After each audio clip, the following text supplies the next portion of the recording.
Hi there, my name is Andy Maddox. I'm the Director of Intelligencer.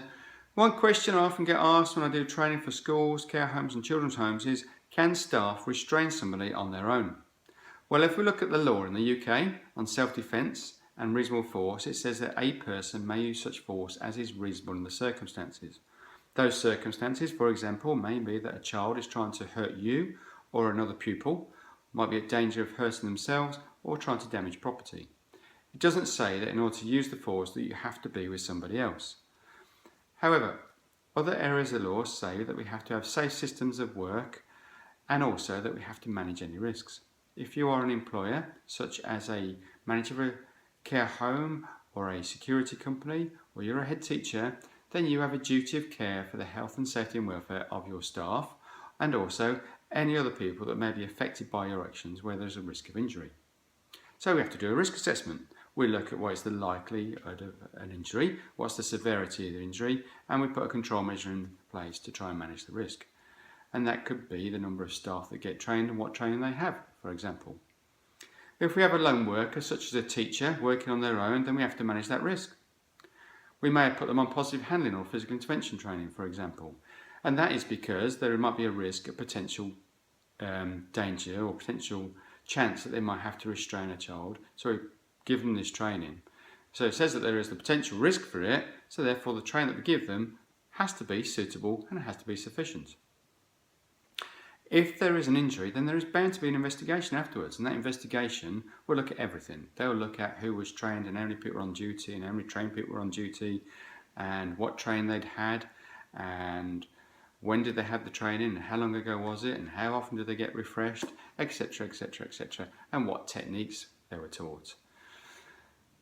Sir Herbert Lamin, he said, and he was Director of Social Services, his interpretation of the Children's Act, and he said, it would be an error of judgment if a member of staff tried to restrain a child or a young person and it resulted in an injury to either the pupil, the person being restrained, or the member of staff, if they hadn't first sought advice from another member of staff to help them.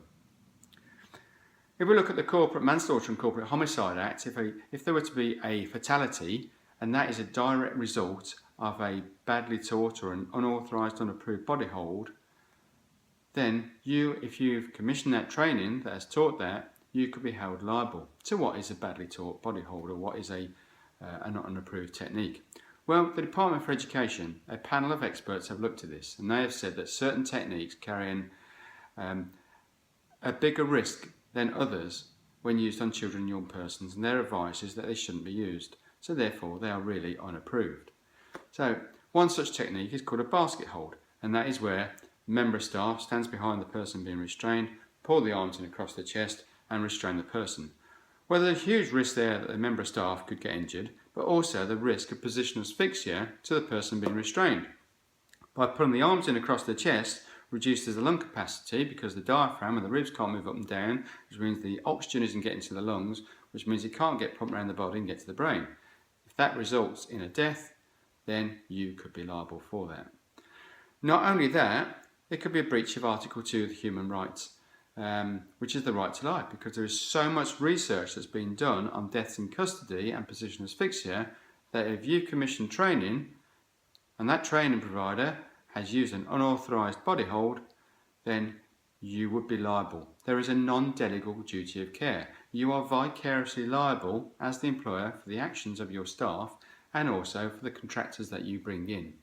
So you will be vicariously liable for that. Okay, I hope that clears it up for you. If you have any questions at all, please give me a ring or drop me an email, and it'd be nice to talk to you. Many thanks. Bye.